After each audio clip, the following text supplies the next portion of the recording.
Korra ruined everything. Legend of Korra was ass. The Legend of Korra failed. Legend of Korra is a hot mess. Why do we hate Korra but love Aang? This question alone has started more fights, ended more friendships, and gotten more people cancelled than we will ever know. But what is it about Korra and Aang that caused such a divide in the Avatar community? To the average person, the Legend of Korra is hated because Korra is a girl, or because Korra broke the Avatar cycle, or because Korra's personality is annoying, have become the generally accepted answers to the above question. And while I won't pretend that there aren't people out there who definitely make that first answer correct, I believe those responses only scratch the surface. Cause I've been an Avatar fan for years, watched and rewatched both series. I am currently forcing my girlfriend to watch it for the first time. She's welcome. And through it all, it is clear that there are three distinct reasons why Korra gets hate but Aang gets love. Three areas where the Legend of Aang excels at but that of Korra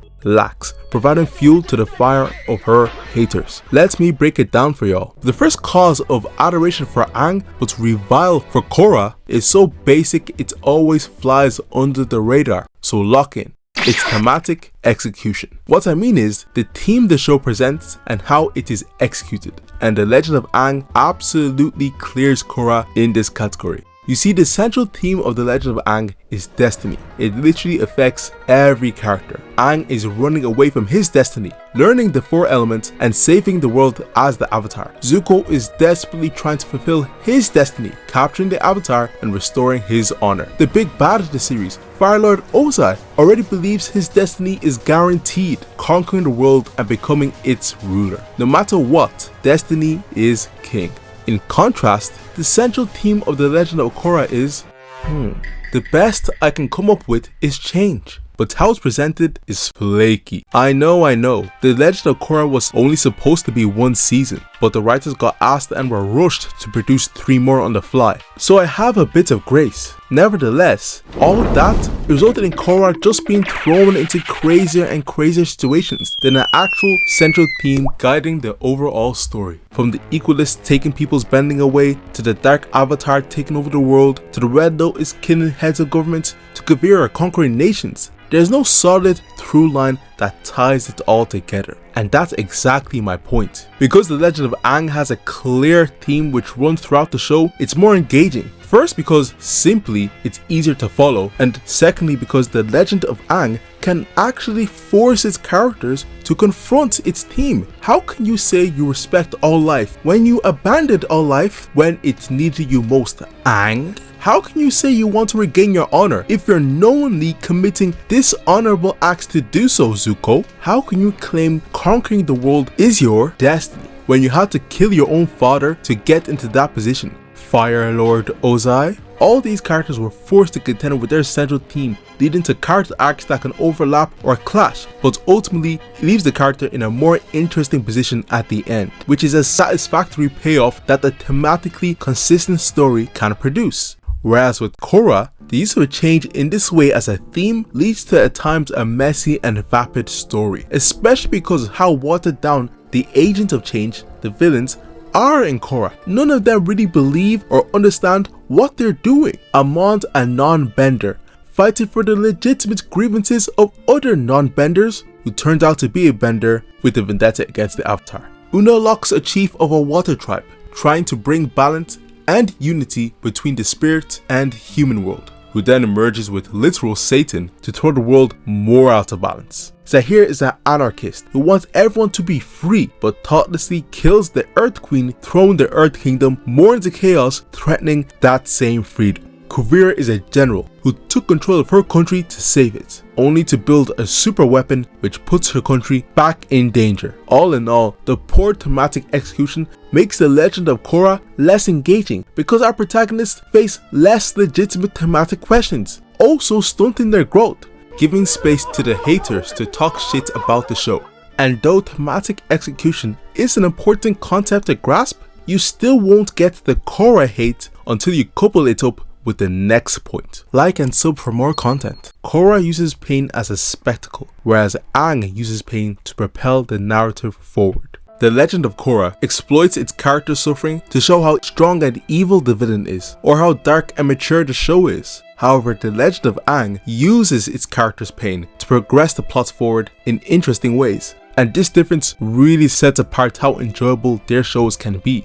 A big example of this is Tenzin vs Zahir and the rest of the Red Lotus. This scene was less about restraining Tenzin, but more to show the lengths Zahir is willing to go for his goal. They beat this man blue, and it's chilling and depressive, but it's only that. Tenzin getting roughed up like this doesn't affect the story in any other way. Compare it to one of the first encounters of pain in The Legend of Aang, Aang burning Katara's hands when he's learning firebending for the first time. Yes, the fact Aang burnt Katara is a spectacle in itself. But see how they take it further. It's the source of Aang's fears with firebending, something that stays with him and he has to learn to let go, leading to one of the most iconic episodes in all of Avatar. It's also how we find out Katara can heal people, a very necessary component to the story. Another example of the contrasting uses of pain in both series is with their respective titular character, Aang and Korra. When Aang faces pain in the form of Azula striking and killing him with lightning, of course there's a PTSD component Aang has to work through.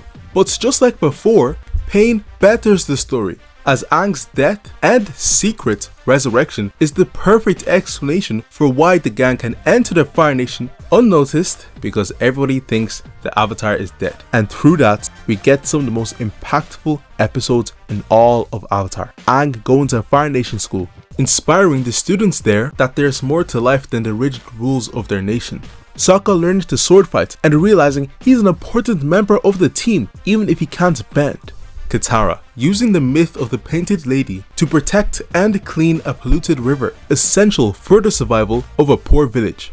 Aang's pain is the vehicle that allows further character growth for himself and those around him, enhancing the show to an exceptional level. Conversely, Korra's key moments of pain, there's a lot of them, but I'm talking about her getting poisoned by Zahir, is more to show how evil and diabolical Zahir is, and how dark, gritty and mature the show is as a whole, leaving Korra to be little more than a punching bag. And instead of Korra's pain driving the story forward, it pauses it, literally for 3 years between seasons 3 and 4, as Korra has to process her PTSD, a task she is still doing in season 4 while still getting mollywopped, continuing robbing new opportunities for character growth for herself and those around her. So instead of Korra's pain enriching the story, it's preventing the plot from going in interesting ways and stifling character growth. Plus, it's just sad watching someone get their shit rocked just to show how edgy the series is. Genuinely puts me off from watching.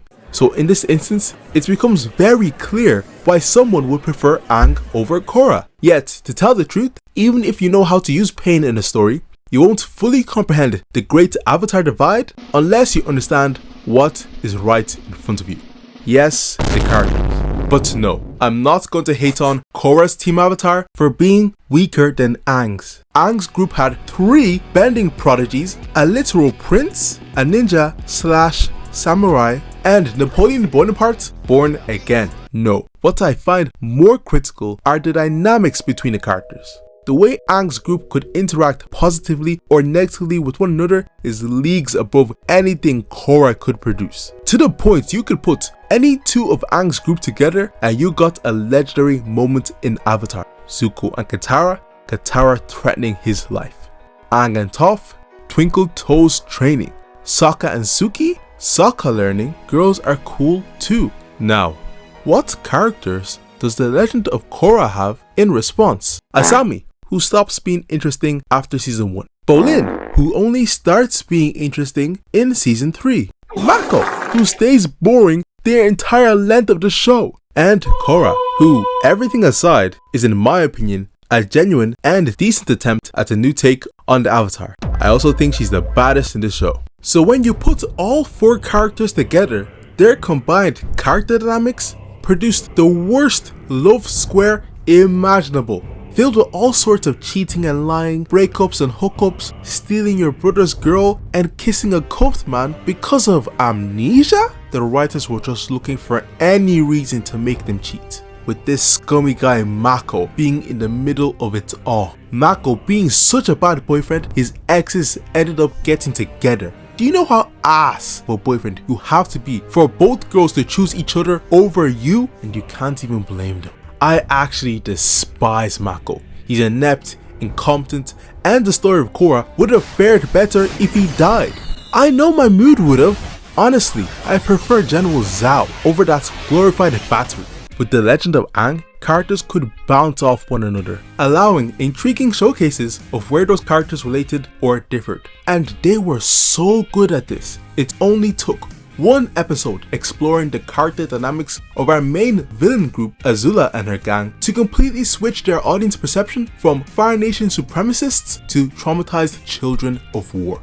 The gap in both shows in their understanding of character dynamics is too great, and if you grew up on Aang, then got hit with Korra, it would be very easy to come away with a negative opinion on it. So you see, it's not because Korra is a girl or is annoying or anything like that that really causes this negative reaction to her show.